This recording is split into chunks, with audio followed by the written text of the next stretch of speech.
अंजलि के साथ में बाबा ने कहा, मीठे बच्चे,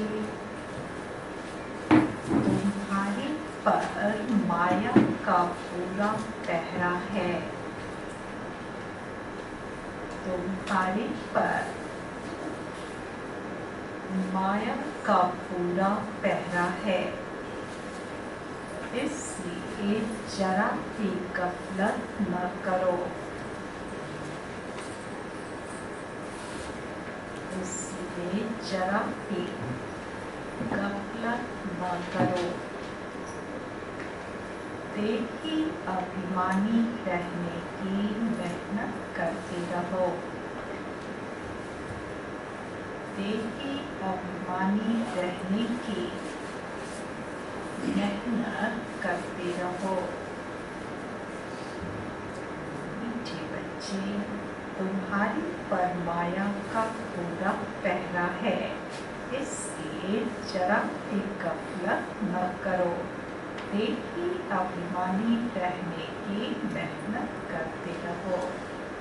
प्रश्न बाबा ने पूछा, बाप के पास कौन सा भंडारा? बाप के पास कौन सा भंडारा सदा भरपूर है? सदा भरपूर है। उस भंडारे से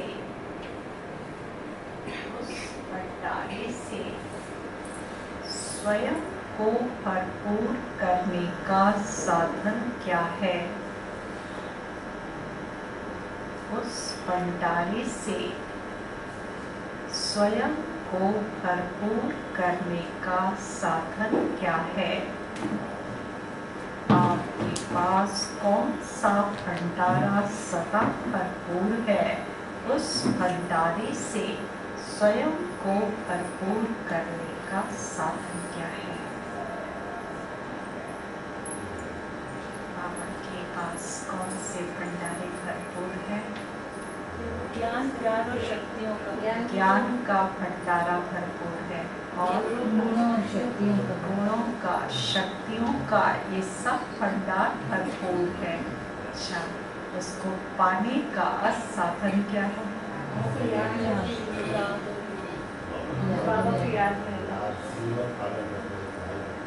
बुद्धि को सोने का बर्तन बनाना पड़े और क्या साधन है? श्रीमत पर चलना पड़े और क्या करें? बाबा से योग लगाना होगा और देही अभिमानी बनना पड़े। इन भंडारों को अपने अंदर भरपूर करने के लिए देही अभिमानी बनना पड़े और कैसे भंडारा भरपूर करेंगे? देही अभिमानी रह के शांत स्वरूप में रह के ज्यादा से ज्यादा गुणों शक्तियों को प्राप्त करेंगे। पांचों भूतों को अपने अंदर से निकालेंगे।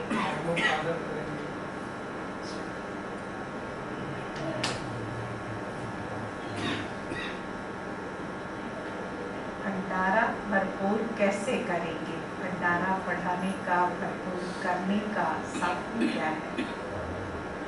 योग लगाना बता दिए, श्रीमत पर चलना बता दिए, देही अभिमानी बता दिया सबने। और कोई तरीका है? बाबा तरीका पवित्रता के माध्यम से, मुरली का मंथन करने से, धारणाओं का ज्यादा से ज्यादा अभ्यास करें। और कोई तरीका बचा? कोई तरीका बचा? सेवा करके भी। अच्छा, एक बाबा बताते हमेशा कि ये अविनाशी भंडारा है ना। ये जो भी खजाने बाबा के हैं वो क्या है? अविनाशी है। और कोई भी अविनाशी खजाना बांटने से बढ़ता है। हाँ, तो बांटेंगे नहीं? बढ़ाने का बाबा ने तरीका पूछा था, तो वो जितना बांटेंगे, ज्ञान गुण शक्तियाँ जो भी भंडारे है वो लेकर जितना बांटेंगे उतना बढ़ेगा, है ना। तो तरह तरह के तरीके अपनाने हैं भंडारों को मजबूत करने के और उनको बढ़ाने के लिए। उत्तर है वाक के पास पवित्रता,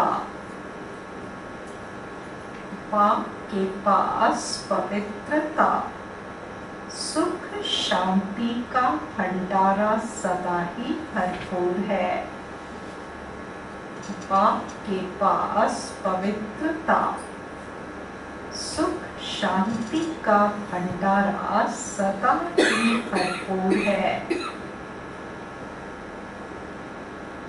स्थायी सुख व शांति चाहिए, स्थायी सुख व शांति चाहिए तो जंगल में भटकने की जरूरत नहीं है, तो वो जंगल में भटकने की जरूरत नहीं है। पवित्रता ही सुख और शांति का आधार है, पवित्रता ही सुख और शांति का आधार है। पवित्र बनो, पवित्र बनो तो तुम्हारे सब भंडारे भरपूर हो जाएंगे। पवित्र बनो तो तुम्हारे सब भंडारे भरपूर हो जाएंगे। पाप आते ही हैं, पाप आते ही हैं बच्चों को पवित्र बनाने, पाप आते ही हैं बच्चों को पवित्र बनाने। वह है एवं पवित्र, वह है एवं पवित्र में है, ना वह हमसे जुदा होंगे, ना वह हमसे जुदा होंगे। आगे ना हम उनसे जुदा होंगे, ये भी ठीक है। ना उल्फत दिल से निकलेगी, ना वह हमसे जुदा होंगे, ना उल्फत दिल से निकलेगी। ओम शांति। विस्तार से सुनेंगे। यह बच्चों का ही गाया हुआ गीत बच्चे सुन रहे हैं। यह बच्चों की आत्माएं कहती हैं। अब बच्चों को देही अभिमानी बनना है, अर्थात अपने को आत्मा निश्चय करना है, न कि परमात्मा। जैसे सन्यासी लोग कहते हैं आत्मा सो परमात्मा, इसे उल्टी गंगा कहा जाता है। बाबा ने कहा कि बच्चों को देही अभिमानी बनना है, अर्थात अपने आप को आत्मा निश्चय करना है, न कि भक्ति मार्ग की तरह आत्मा सो परमात्मा कहना है। क्योंकि साधु सन्यासी भी आत्मा सो परमात्मा कह देते हैं, तो इसको बाबा ने कहा ये उल्टा ज्ञान है, उल्टी गंगा है। अब बाप समझाते हैं, इतना समय तुम सब देह अभिमानी बनते आए हो, अब देही अभिमानी बनो। यह शिक्षा मिलती है वापस घर जाने लिए। फिर सतयुग में तो तुम्हारी है प्रारब्ध। जब यहाँ तुम देही अभिमानी बनते हो और बाप की नॉलेज को ग्रहण करते हो, फिर जाकर ज्ञान की प्रारब्ध का पाठ बजाते हो। वहाँ तो देह अभिमान व देही अभिमानी का प्रश्न ही नहीं है। सतयुग में ये प्रश्न नहीं उठता कि हम देह अभिमान में है या देही अभिमानी है। वहाँ नेचुरली जो यहाँ अभ्यास किया हुआ है वो अवस्था नेचुरल बन जाती। तो यहाँ जितना आत्म अभिमानी का अभ्यास किया हुआ होगा उतनी आत्म अभिमानी अवस्था वहाँ बनेगी। तो इसका मतलब कि जितना जास्ती आत्म अभिमानी देही अभिमानी रहने का पुरुषार्थ करेंगे उतना जल्दी आएंगे। सृष्टि चक्र में, ड्रामा में यदि आदि से पार्ट बजाना है, शुरू से पार्ट बजाना है तो उतना ही आत्म अभिमानी होने की अभ्यास करनी पड़े, है ना? तभी ना, नहीं तो लास्ट में आएंगे, बाद में आएंगे। तो जब यहाँ तुम देही अभिमानी बनते हो और बात की नॉलेज को ग्रहण करते हो, फिर जाकर ज्ञान की प्रारब्ध का पार्ट बजाते हो, वहाँ तो देह अभिमान और देही अभिमानी का प्रश्न ही नहीं है। इस समय तो मनुष्य को पता ही नहीं है कि हम आत्मा है, हमारा बाप परमात्मा है, बिल्कुल ही मूंझ गए हैं। सन्यासियों ने कहा कि हम तुम सब परमात्मा है, जिधर देखता हूँ तू ही तू है, इससे तो कुछ भी फायदा नहीं होता। वो लोग तो इसको भावना समझते हैं, परंतु सबकी भावना तो एक जैसी नहीं होती ना। भावना समझना कि जो भी देखो, जहाँ भी देखो तू ही तू है, परमात्मा है, पर क्या सबकी भावना ऐसी होती है? सब तो अलग अलग भावना वाले। कितनी दुर्भावना आज के डेट में हो गई है चारों तरफ। बाबा कहते सबकी भावना तो एक जैसी नहीं होती ना। एक ही घर में बाप बच्चे की भी भावना एक जैसी नहीं रहती। कहाँ कहाँ देखो बच्चे बाप को भी मार डालते, क्योंकि घोर अंधियारा है, सब पतित हैं। अभी तुम बच्चे स्वदर्शन चक्रधारी बने हो। स्वदर्शन चक्रधारी बनने से ही तुम राजा रानी बनते हो। तो बाप बच्चों को बार बार कहते हैं देही अभिमानी बनो। बाबा क्यों कहते देही अभिमानी बनो? क्योंकि जितना देही अभिमानी बनेंगे उतना स्वदर्शन चक्रधारी बनेंगे। देही अभिमानी बनेंगे तो अपने ही रूपों का दर्शन करेंगे ना, तो स्वदर्शन चक्रधारी बनना इजी हो जाएगा। इसलिए बाबा बार बार कहते हैं देही अभिमानी बनो। ऐसे समझो मुझ आत्मा को परमात्मा बाप अपना परिचय देकर पढ़ा रहे हैं, हमारे संस्कार बदला रहे हैं। आत्मा ही संस्कार ले जाती है, शरीर तो खत्म हो जाता है। बाबा अभी हम आपके साथ ही योग लगाएंगे, यह हमारा वायदा कभी मिट नहीं सकता। फल पवित्रता पर अनेक प्रकार के विघ्न पड़ेंगे, बहुत कुछ सहन करना पड़ेगा।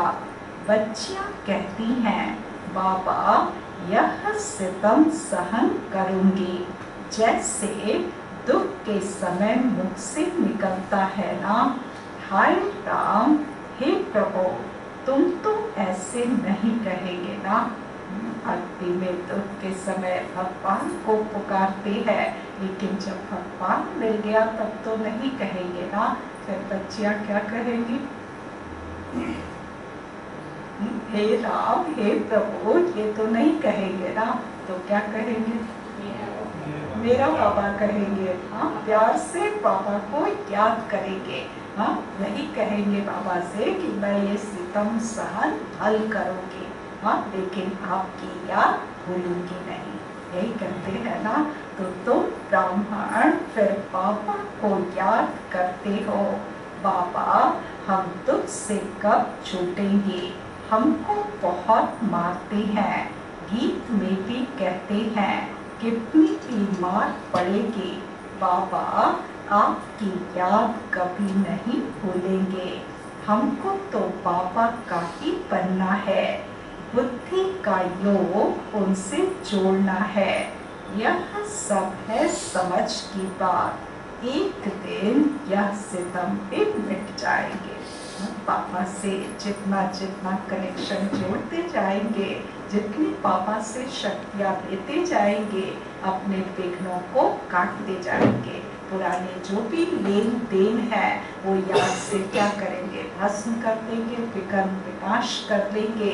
तो बाबा ने वायदा किया कि एक दिन यह सितम भी मिट जाएंगे। करना पड़ता है, यह सब ड्रामा में भूत है। अबलाओं पर अत्याचार बहुत होते हैं। यह गीत भी देखो पहले से ही बना हुआ है, जिसका अर्थ कोई भी नहीं जानते। गीत बना हुआ है, क्या गीत बना है कि न हम तुमसे जुदा होके न उल्फत दिल से निकलेगी। हाँ, ये बात तो अभी की है, संगम की बात है ना, परमात्मा से वायदा करते हैं ना। लेकिन गीत जो है भक्ति मार्ग में ऑलरेडी बना हुआ है। कैसे बना दिया भक्ति मार्ग वालों ने, कैसे गीत बनाए?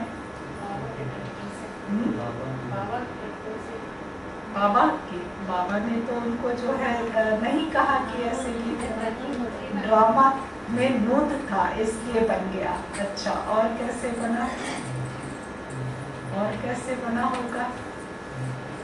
नकल करके नहीं, हमारे गीत तो बने ही नहीं थे उस समय, बाबा आया ही नहीं था। हाँ, फिर भी जो है भक्ति मार्ग में गीत बने, बाबा ने प्रेरणा से बनवाए ये सारे गीत जो है, क्योंकि बाबा पूरे विश्व का परिवर्तन करना चाहते हैं। तो हर तरह से प्रेरणा दे करके, सभी को प्रेरणा दे करके, कैचिंग करा करके, और जिनसे जो सेवा करानी चाहे वो बाबा करा सकते हैं। तो भक्ति मार्ग वालों को भी टचिंग दे करके कि ऐसे गीत बनवाए हैं। पर ये गीत वास्तव में किनके हैं? हमारे हैं। हमारे शास्त्र भी क्या है, भक्ति मार्ग में टचिंग से ही तो बने हैं ना, पर वास्तव में वो संगम की बातें हैं। सारे शास्त्र भी जो है संगम की बातें हैं। तो बाबा ने कहा कि अबलाओं पर अत्याचार बहुत होते हैं, यह गीत भी देखो पहले से ही बना हुआ है, जिसका अर्थ कोई भी नहीं जानते। तुम्हारे शास्त्र जैसे कि यह रिकॉर्ड बन गए हैं। सब कहते हैं ऐसे तो कहाँ भी नहीं होता जो रिकॉर्ड पर अर्थ किया जाए, यह तो फिल्मी रिकॉर्ड्स है। लोग जो है कमेंट भी करते हैं कि फिल्मों के रिकॉर्ड्स बजा करके, गीत बजा करके, और उस पे जो है वो क्लास चलाई जाए, ऐसा तो कहीं होता नहीं। हाँ, तो परमात्मा न्यारा है ना, परमात्मा के सारे कार्य भी कैसे होंगे, न्यारे ही होंगे ना। परंतु यह बाबा ने बनवाए हैं, तुम बच्चों को इस पर समझाना चाहिए। हमको पावन तो जरूर बनना है, पाप के फरमान पर चलना है। मनुष्य तो जानते नहीं, वह तो शिव शंकर को भी मिलाकर एक कर देते हैं। श्री कृष्ण भी भगवान है, वह तो हाजिरा हजूर है। जिधर देखो कृष्ण ही कृष्ण है। राधे के पुजारी फिर कहेंगे जिधर देखो राधे ही राधे है। साईं बाबा के भक्त होंगे तो कहेंगे जिधर देखो साईं बाबा। कितना अंधियारा है। एक तो परमात्मा को भी चारों तरफ कह दिया, तो साथ साथ जो है देवी देवताओं को भी कह देते, तो अंत तक जो है मनुष्यों के भूतों की पूजा करते करते उनको भी सर्वव्यापी कहते हैं। तो कितना अंधियारा है ना। यह फिर भी होना ही है, बना बनाया ड्रामा है। तुम कहते हो इस ज्ञान यज्ञ से विनाश ज्वाला प्रज्वलित हुई है, तो कहते हैं तुम्हारे पापा ने ऐसा यज्ञ रचा है जो विनाश करा देते हैं। ये भी जो है कमेंट करते हैं। आज बाबा जो है दुनिया वालों के भी कितने कमेंट्स हैं, उन सबको भी लेकर के अर्थ समझा रहे कि दुनिया वाले कहते हैं कि तुम्हारे बाबा ऐसे हैं कि ऐसा यज्ञ रचते कि विनाश हो जाए। ऐसा कोई भगवान करेगा क्या? भगवान कभी विनाश के लिए यज्ञ रचेगा क्या? तो इस तरह से प्रश्न करते। हम कहते हैं शांति हो जाए, दुनिया वाले कहते कि हम चाहते शांति हो जाए, और तुम जो है विनाश कराते हो। तो विनाश में शांति है या शांति कहीं और है? हाँ, वो तो कोई और तरीका ढूंढते हैं, लेकिन बाबा जो अल्टीमेट तरीका बताते हैं, क्या बताते हैं कि पवित्रता से सुख शांति का साम्राज्य आएगा और पुरानी दुनिया खत्म होगी। तो तुम फिर विनाश कराते हो। रुद्र ज्ञान यज्ञ नाम तो है ना, यज्ञ रचा जाता है ब्राह्मणों से। तुम ब्रह्मा कुमार कुमारियां ब्राह्मण ठहरे, वह हद के यज्ञ रचते हैं सेठ लोग। उसमें रुद्र यज्ञ नामी ग्रामी है, वह उसमें ज्ञान का अक्षर नहीं लगाते हैं। यह तो है रुद्र ज्ञान यज्ञ, उनको ज्ञान यज्ञ नहीं कहेंगे। बाबा ने समझाया है ज्ञान से ही तुम्हारी सद्गति होती है। वहाँ सतयुग में इस ज्ञान की दरकार नहीं, वहाँ तो है ही सद्गति, स्वर्ग। यह तो समझने की बात है ना। बाप बैठ ब्राह्मणों को ज्ञान देते हैं, दिखाते हैं। रथ पर रथी बैठे थे, यह शरीर रथ है ना। हर एक रथ में रथी आत्मा है, इसमें भी इनकी आत्मा है। ब्रह्मा बाबा के भी तन में जो है रथी कौन है? ब्रह्मा बाबा की आत्मा है। परंतु बाबा कहते हैं मैं रथ का लोन लेता हूँ। शिव बाबा कहते हैं मैं रथ का लोन लेता हूँ। जैसे मकान लेते हैं तो धनी भी रहता है और लेने वाले भी रहते हैं।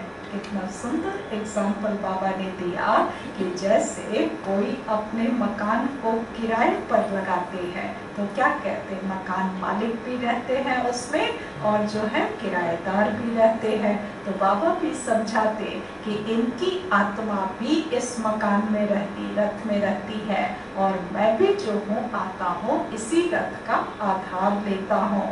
तो धनी भी रहता है और लेने वाले भी रहते हैं। यहाँ यह रथीपन बाबा आते हैं, कहते हैं मैं फिर से तुमको राजयोग सिखाता हूँ, ऐसे और कोई कह न सके। यह सब पॉइंट समझाई जाती है धारणा के लिए। बाबा के एक एक अक्षर जो है वो बहुत ही परफेक्ट है। बाबा कहते फिर से, ये फिर से वर्ड जो है कोई बोल नहीं सकता। जैसे कहे कि मैं राजयोग सिखाता हूँ तो ये अधूरा हो गया ना। बाबा जब कहेंगे तो क्या कहेंगे, मैं फिर से तुमको राजयोग सिखाता हूँ। दुनिया में कोई भी जो है टीचर कभी ऐसे नहीं कहेगा कि मैंने पहले भी तुमको पढ़ाया था और फिर से पढ़ा रहा हूँ। ऐसे कोई कहेंगे? नहीं कहते हैं। हाँ, हमारा बाबा हमको स्वर्ग का मालिक बनाते हैं। कल्प कल्प संगम युगे एक अक्षर की भी भूल करने से कितने अवतार, कितने नाम लिख दिए हैं। अभी बरोबर कल्प वृक्ष के नीचे तो बैठे हो, राजयोग सीख रहे हो, भविष्य में राजा रानी पद पाने लिए। यहाँ तो करोड़पति पदमपति हैं, इनका सब कुछ मिट्टी में मिल जाएगा। नेचुरल कैलामिटीज आदि सब अचानक ही आएगी। पिछाड़ी में विनाश तो होना ही है। ढेर के ढेर फॉर्म्स सबके पास है, वह ऐसे ही समुद्र में थोड़े ही फेंक देंगे।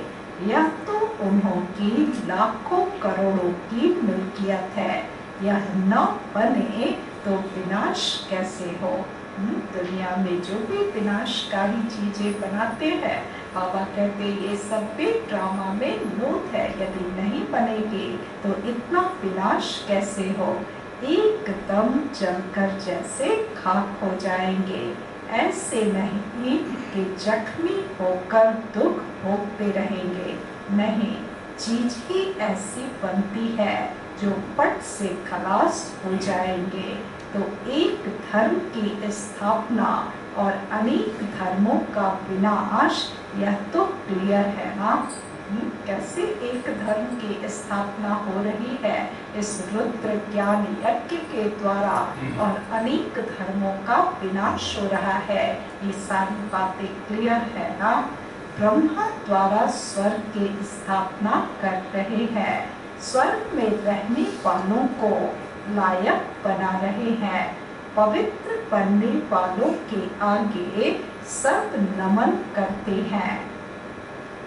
अब पाप भी कहते हैं पवित्र बनो, अभी तुम्हारी आत्मा के पंख टूटे हुए हैं, तुम उड़ेंगे कैसे।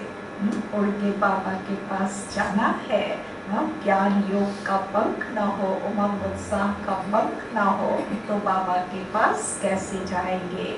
जितना ज्ञान योग बल की धारणा करेंगे तो पंख आ जाएंगे।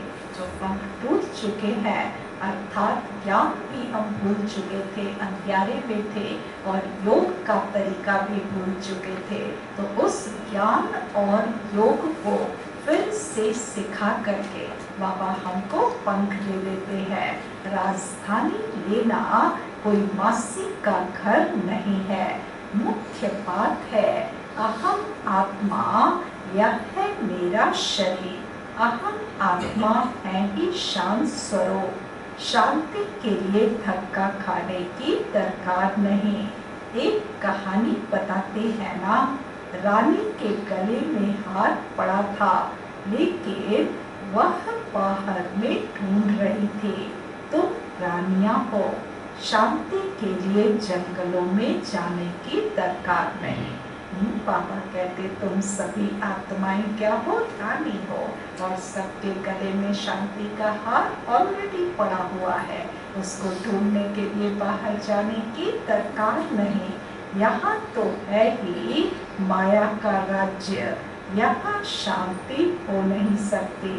कोई कहते हैं हमको फलाने से शांति मिली, परंतु वह तो है अल्पकाल का विष्ठा समान सुख अथवा शांति। हमको तो अविनाशी चाहिए ना। हम बच्चों को शांति और सुख भी कैसा चाहिए, अविनाशी चाहिए, अर्थात 2500 साल के लिए चाहिए। तो बच्चों को चाहिए स्थायी शांति, पवित्रता से शांति सुख जितना चाहिए उतना लो। सुख चाहिए, शांति चाहिए, तो बाबा ने आधार बताया कि पवित्रता से जितना सुख शांति स्थायी चाहिए उतना ले लो। शिव बाबा का भंडारा है ना, जो एवं पवित्र है वही आकर सबको पावन बनाते हैं। सन्यासी तो समझते हैं आत्मा निर्लेप है, बाकी शरीर पर पाप लगता है। तो अब तुम बच्चे जानते हो, बाप है स्वर्ग की स्थापना करने वाला। यथार्थ रीति समझाने से समझेंगे कि बरोबर इन्हों को पढ़ाने वाला तो परमपिता परमात्मा है, जिसको भी पतित पावन सद्गति दाता कहा जाता है।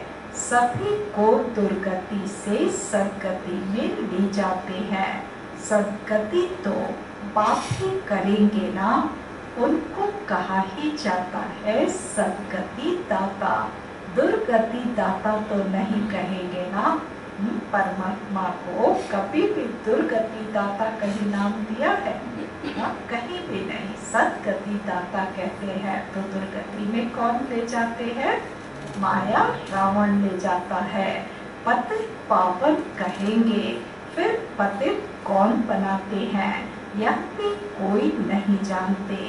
बाप कहते हैं तुम वाम मार्ग में गिरते हो तो रावण की प्रवेशता हो जाती है। मंदिरों में बड़े बड़े काले काले चित्र राधे कृष्ण के रखे हैं, नाम ही रखा है श्याम सुंदर। सतयुग में सुंदर था, फिर कलयुग में माया सर्प ने डसकर काला कर दिया। अब कहाँ की बात कहाँ ले गए हैं। क्या क्या बात जो है वो कहानियों के रूप में बना रखे हैं। बाबा कहते कैसे जो है वाम मार्ग में गिरने से सुंदर से श्याम बन जाते हैं, और कहाँ की बात सर्प ने डसकर काला किया ले जाते। मनुष्यों को कुछ भी पता नहीं, बाप रचयिता और रचना का किसको पता नहीं है।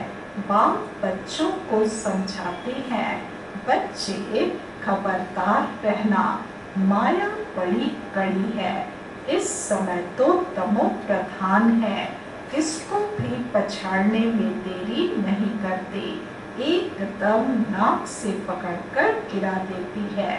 यह है युद्ध स्थल, इसलिए बाबा बार बार समझाते हैं तुम अपना कल्याण चाहो तो देही अभिमानी बनो। माया का कड़ा पहरा है, बिल्कुल तमो प्रधान बन गए तो माया क्या करेगी, बॉक्सिंग में बार बार हराएगी। बचना चाहते हो तो बचने का तरीका बाबा ने कहा कि देही अभिमानी बनो, ये प्रैक्टिस करो। अपने को आत्मा समझ पाप को याद करो तो अंतमति सो गति हो जाएगी। सब संस्कार सामने खड़े हो जाते हैं। अनेक जन्मों के पाप विनाश करने में टाइम तो लगता है ना, तुम्हारा अंत तक पुरुषार्थ चलता है। पहली बात है देही अभिमानी बनना। परमात्मा बाप हम आत्माओं को पढ़ाकर आप समान बना रहे हैं। बैरिस्टर जरूर आप समान बैरिस्टर बनाएगा। फिर है पुरुषार्थ पर मदार। कोई बैरिस्टर तो एक ही केस में लाख रुपया भी कमाते हैं। अब तो बच्चों को बाप कहते हैं कि पुरुषार्थ कर उच्च पद पाओ। यहाँ के पदम पति तो सब खाक में मिल जाएंगे। मैं हूँ ही गरीब निवाज। अब देखो जो लड़ाई करते हैं उनका काम ही मरना और मारना है। वह संस्कार ले जाते हैं। बाबा संस्कारों की महिमा कर रहे हैं कि जो जैसा करते हैं वैसा ही संस्कार उनके साथ जाता है। तो यदि भक्ति मार्ग में भी संस्कार ले जाने की प्रथा है कि पिछले जन्म में जो किया, जैसे कोई सन्यासी होगा तो बाबा कहते अगले जन्म में भी क्या करते, गृहस्थी के घर जन्म लेते और फिर से जो है घर बार छोड़ करके सन्यासी बन जाते हैं। उसी तरह से मरने मारने वाले कोई सेना में है तो वो भी संस्कार लेकर जाते, वो भी गृहस्थी के यहाँ जन्म लेकर के फिर बचपन से ही उनके अंदर संस्कार होता है सेना में जाने का। तो जब वहाँ भी संस्कार लेकर जाते हैं तो जो संगम पर हम सीखेंगे वो संस्कार क्या हम लेकर नहीं जाएंगे, जा सकते हैं ना। तो यही आधार है कि आत्मा में संस्कार मूर्त जाता है। तो इसको अभी रिकॉर्ड को भरते जाओ। तो देखो जो लड़ाई करते हैं उनका काम ही मरना और मारना है। वह संस्कार ले जाते हैं। जन्म फल गृहस्थी के घर में लेंगे परंतु फिर लड़ाई में चले जाते हैं। बाबा तो बहुत सहज समझाते हैं कैसे संस्कार ट्रांसफर होते हैं। बाबा सहज कर समझाते हैं। जन्म जन्म के पाप है, इसलिए योग बहुत अच्छा चाहिए। तभी विकर्म विनाश होंगे। जन्म जन्म के पापों को खत्म करने का एकमात्र तरीका बाबा ने बताया कि विकर्म विनाश करने हैं तो योग में रहो। सिर से बोझा कैसे उतारें, इसके लिए जितना हो सके उतना पाप को याद करना चाहिए। बाबा आप कितने मीठे हो, याद भी कैसे करना है बाबा वो भी तरीका सिखाते। बाबा आप कितने मीठे हो। बाप कहते हैं लाडले बच्चे गफलत नहीं करना। क्या गफलत करते बच्चे? बाबा कहते कि लाडले बच्चे गफलत नहीं करना। तो कोई गफलत होती होगी ना बच्चों से? क्या गफलत होती है? मत मत पे चलने लगते हैं। देह अभिमान सबसे बड़ी गफलत है। देह अभिमान में आना, देह भान में आना, देह अभिमान में आना, यही पहली गफलत है। इस गफलत में आने से फिर अन्य विकार आ जाते हैं। तो बाबा ने कहा लाडले बच्चे गफलत नहीं करना। माया पूरा पहरा दे रही है। माया जो है बच्चों के ऊपर पहरा दे रही है। बाप तो पहरा देते ही है बच्चों के ऊपर, माया भी कम पहरा नहीं देती। तो माया पहरा दे रही है, इसलिए देही अभिमानी भवा। यह है बुद्धि योग की रेस, इसमें ही सब कुछ है। सारा जो है मदार इसी रेस पे है, बुद्धि योग की रेस पर है कि कितना हम देही अभिमानी बनने का पुरुषार्थ करते हैं। फिर बाबा ने कहा इसमें ही सब कुछ है।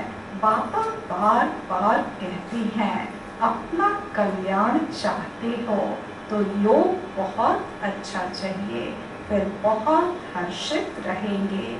हम ईश्वर की संतान हैं, हमको भविष्य के लिए बाप से वर्षा मिलता है। कलयुग में तो नहीं राज्य करेंगे ना, राज्य करना है सतयुग में। देही अभिमानी बनना बहुत बड़ी मंजिल है, यही हमारी रेस है, सबसे बड़ी रेस है। और देही अभिमानी बनना यही बहुत बड़ी मंजिल है। ऐसे थोड़े ही विश्व का मालिक बनेंगे, सितम भी बहुत सहन करने पड़ेंगे।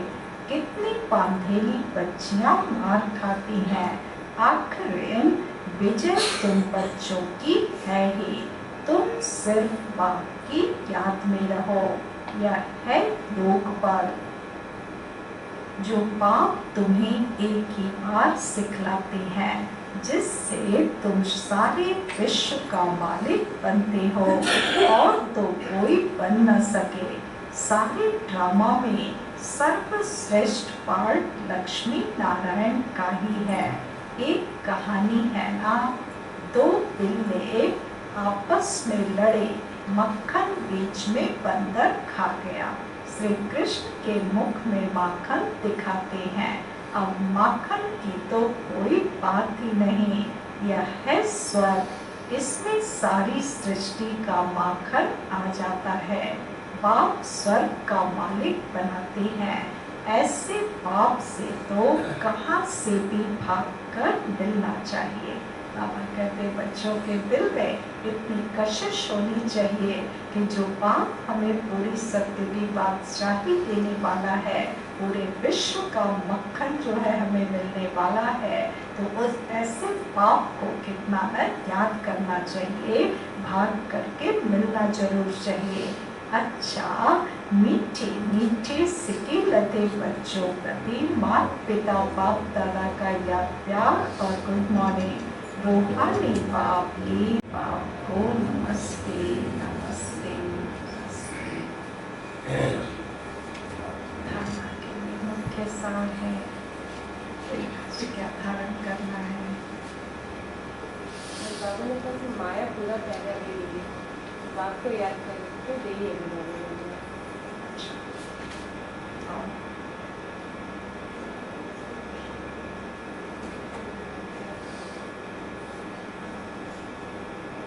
सुख और शांति की और गहन अनुभूति करनी है और उस दुनिया में जाना है, स्थायी सुख शांति पाना है, तो पवित्रता का आधार स्तंभ को मजबूत करो और मजबूत बनाओ। और क्या धारण करेंगे?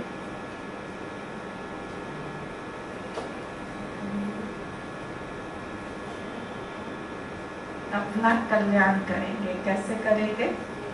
देही अभिमानी बन करके अपना कल्याण करेंगे।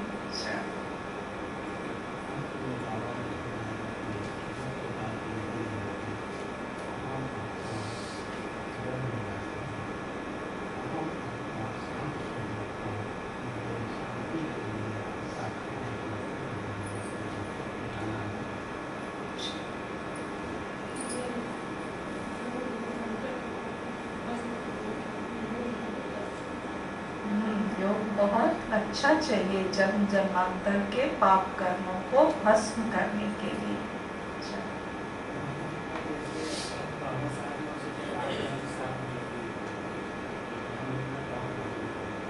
आत्मा की माया, माया माया साथ लगी हुई है। अच्छा, तो अपना ध्यान रखना है। और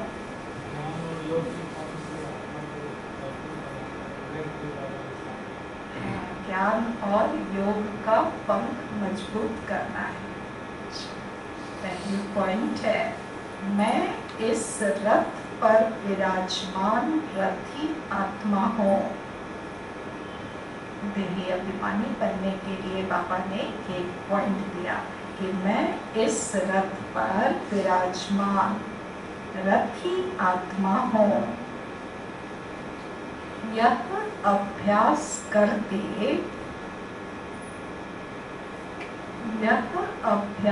करते पूरा पूरा देही अभिमानी बनना है। पूरा पूरा देही अभिमानी बनना है। बुद्धि योग की रेस करनी है। बुद्धि योग की रेस करनी है। दूसरी पॉइंट, पूरा नष्टो मोहा बनना है। पूरा नष्टो मोहा बनना है। पूरा नष्टो मोहा क्यों बनना है? बाबा ने नष्टो मोहा की बात तो की नहीं थी आज, लेकिन फिर भी बाबा ने कहा पूरा नष्टो मोहा बनना है। क्यों? क्यों और कैसे?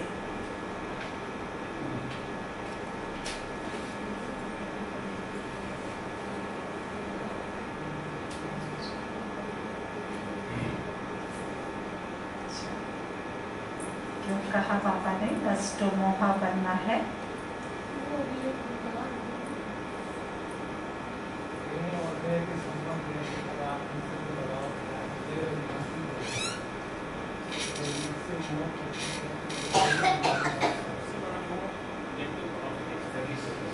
अच्छा,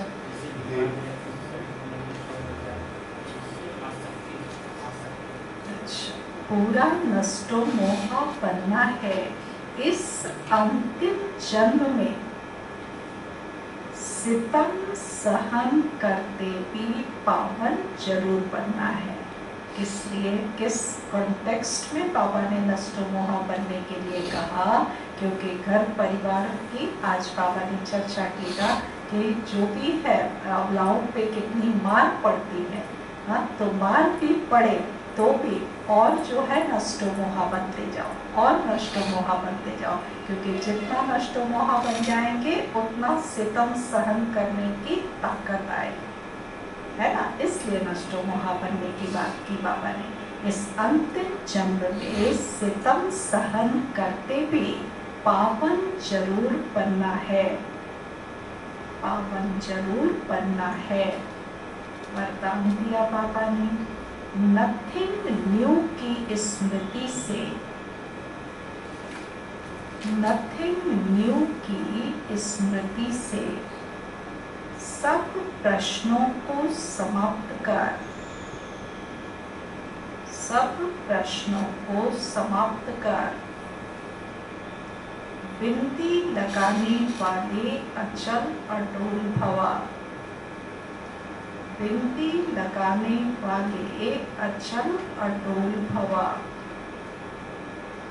नथिंग न्यू की स्मृति से सब प्रश्नों को समाप्त कर बिंदी लगाने वाले अचल अटूल भवा। स्पष्टीकरण है, कोई भी बात होती है, कोई भी बात होती है तो आप बच्चों को यह ज्ञान है, तो आप बच्चों को यह ज्ञान है। क्या ज्ञान है? कोई भी बात होगी तो आप बच्चों को यह ज्ञान है। क्या ज्ञान है? Nothing new. अच्छा, कि नथिंग न्यू, कि नथिंग न्यू। हर सीन अनेक बार रिपीट की है, हर सीन अनेक बार रिपीट की है। नथिंग न्यू की स्मृति से, नथिंग न्यू की स्मृति से कभी भी हलचल में नहीं आ सकते, कभी भी हलचल में नहीं आ सकते। सदा ही अचल अडोल रहेंगे, सदा ही अचल अडोल रहेंगे। कोई नई बात होती है, कोई नई बात होती है तो आश्चर्य से निकलता है, तो आश्चर्य से निकलता है। यह क्या, यह क्या, ऐसे होता है क्या, ऐसे होता है क्या। लेकिन नथिंग न्यू, लेकिन नथिंग न्यू तो क्या क्यों का क्वेश्चन नहीं। नथिंग न्यू तो क्या क्यों का क्वेश्चन नहीं। फुल स्टॉप आ जाता है, फुल स्टॉप आ जाता है। ऐसे हर दृश्य को देखते, ऐसे हर दृश्य को देखते बिंदी लगाते चलो, बिंदी लगाते चलो तो हाय हाय में भी, तो हाय हाय में भी वाह वाह के गीत गाते रहेंगे, वाह वाह के गीत गाते रहेंगे। स्लोगन है, सुख दाता बाप के, सुख दाता बाप के सुख स्वरूप बच्चे बनकर रहो। सुख दाता बाप के सुख स्वरूप बच्चे बनकर रहो तो दुख की लहर आ नहीं सकती, तो वो दुख की लहर आ नहीं सकती। मीठे बच्चे, तुम्हारी परमाया का पूरा पहरा है, इसलिए जरा भी गफलत न करो। देही अभिमानी रहने की मेहनत करते रहो। प्रश्न में बाबा ने पूछा, बाप के पास कौन सा भंडारा सदा भरपूर है, उस भंडारे से स्वयं को भरपूर करने का साधन क्या है? उत्तर, बाप के पास पवित्रता, सुख शांति का भंडारा सदा ही भरपूर है। स्थायी सुख व शांति चाहिए तो जंगल में भटकने की जरूरत नहीं है। पवित्रता ही सुख और शांति का आधार है। पवित्र बनो तो तुम्हारी सब भंडारे भरपूर हो जाएंगे। बात आती ही है बच्चों को पवित्र बनाने, वह है केवल पवित्र। एक में था न वह हमसे जुदा होंगे, न उन पर फिर से मिलेंगे। अच्छा।